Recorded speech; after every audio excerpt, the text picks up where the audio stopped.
안녕하세요. 오늘은 꼭 알아야 하는 잠의 비밀에 대해서 알려드리도록 하겠습니다. 먼저 깜짝 OX 퀴즈를 풀어볼 건데요. 첫 번째, 우리는 무조건 꿈을 꿀까요? 두 번째, 현재 우리나라에서 잠을 못 자게 하는 고문이 있을까요? 세 번째, 우리의 뇌는 두 주먹을 합친 크기일까요? 먼저 첫 번째 문제의 답은 두구두구두구 오! 두 번째 문제는 과연 X. 세 번째는 O입니다. 다음은 뇌 구조인데요. 우리 뇌 구조에는 간뇌, 중뇌, 연수, 대뇌, 소뇌, 척수가 있습니다. 먼저 간뇌는 체온 열당, 삼투압 조절을 하고요. 중뇌는 눈의 운동 조절을 하고요. 연수는 호흡, 심장 박동, 소화 운동 조절을 합니다. 그 다음에 대뇌는 정신활동을 하고요. 소뇌는 신체 균형 유지를 합니다. 척수는 흥분 전달로 반사 중추를 합니다. 우리 뇌에는 전기가 있습니다. 우리 뇌는 전기화학적 기관이기 때문입니다. 그러니까 뇌에 있는 화학물질이 전기를 만들어낸다는 이야기입니다. 전기의 양은 그렇게 많지는 않지만 10W짜리 전구를 켤 정도는 된답니다. 그 전기는 파동 같은 자극을 통해 뇌의 여러 영역 사이를 옮겨 다니는데 그것을 뇌파라고 부릅니다. 다음은 뇌파인데요.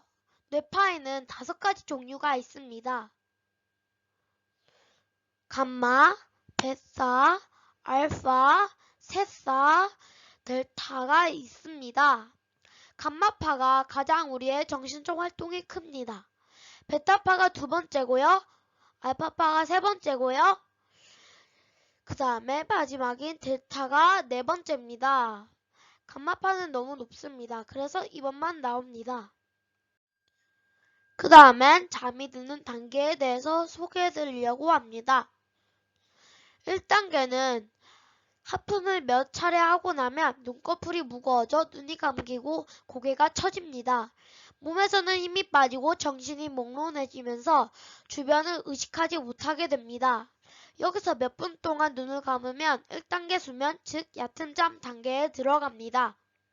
그런데 1단계 수면에서는 깨어나기가 비교적 쉽습니다. 그리고 어떤 사람들은 1단계 수면 상태에서 갑자기 몸이 밑으로 떨어지는 것 같은 느낌에 깜짝 놀라거나 몸을 움찔거리며 자면서 깨는 경험을 하기도 합니다. 이런 것들을 살면서 안 겪어본 사람은 없을 것 같습니다. 근데 이것을 수면 경련이라고 부르는데 걱정할 것 없습니다.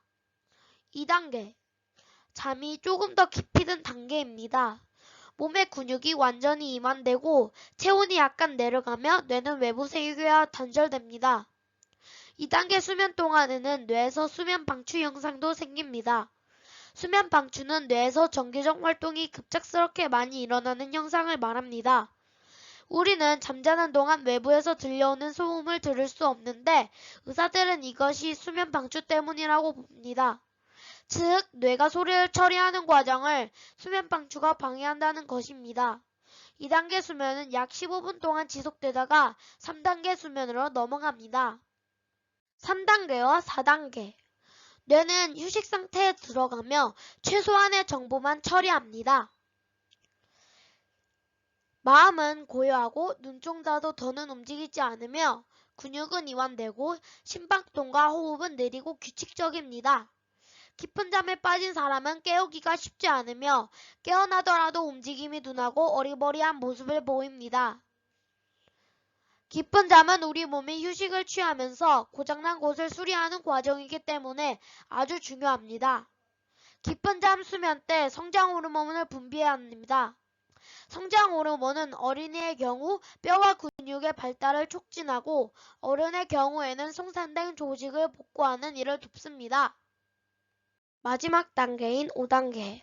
렘 수면인데요. 렘이란 빠른 안구 운동, rapid eye movement를 뜻합니다.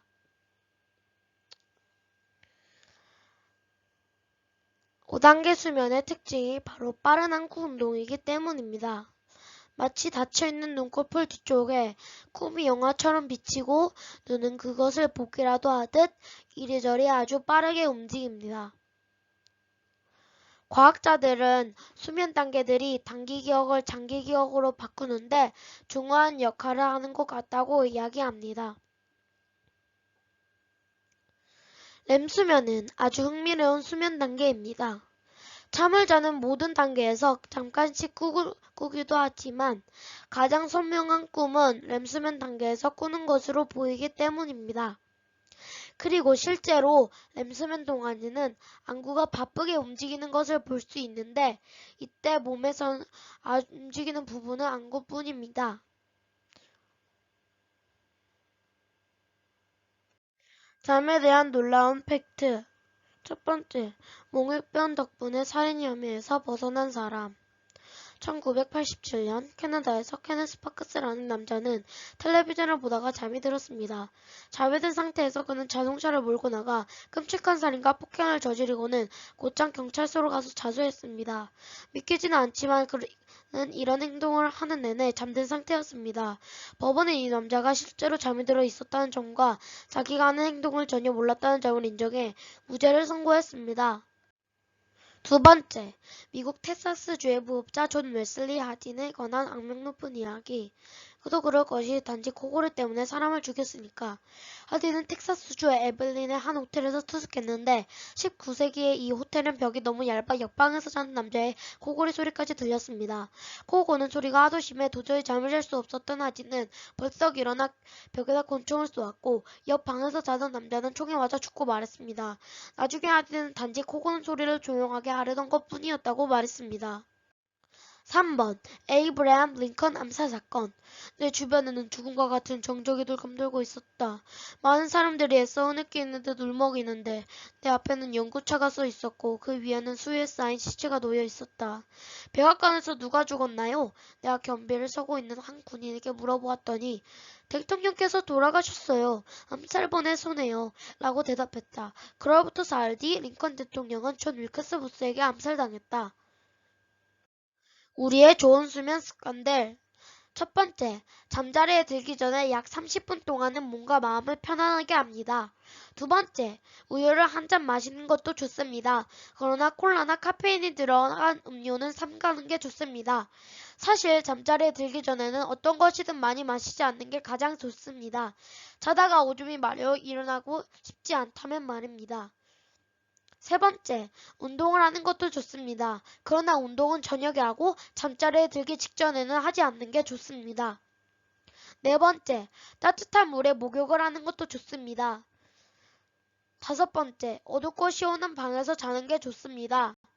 여섯 번째, 야간등을 켜놓고 잔다면 조명을 어둡게 하는 게 좋습니다. 일곱 번째, 마음을 편하게 하고 숨을 깊이 들이쉬면서 그날 일어난 일 중 좋은 일들을 생각합니다. 상식 퀴즈. 돌고래는 어떻게 잘 수 있을까요? 두 번째, 어떤 시간에 가장 많은 성장 호르몬이 나올까요? 세 번째, 그럼 우리는 언제 자야 할까요? 네 번째, 녹색 식물들은 언제 어떻게 잘까요? 첫 번째 문제는 두구두구두구 한쪽 눈을 뜬 채 잘 수 있습니다. 그리고 어떤 시간에 가장 많은 성장 호르몬이 나올까요의 답은 11시입니다. 그럼 우리는 언제 자야 할까요의 답은 10시입니다. 우리가 자고 1시간 있다가 성장 호르몬이 나오기 때문입니다. 녹색 식물들은 언제 어떻게 잘까요? 밤에 자고요. 입을 접고 입 아랫면에 있는 기공을 닫은 채 잠을 잡니다. 감사합니다.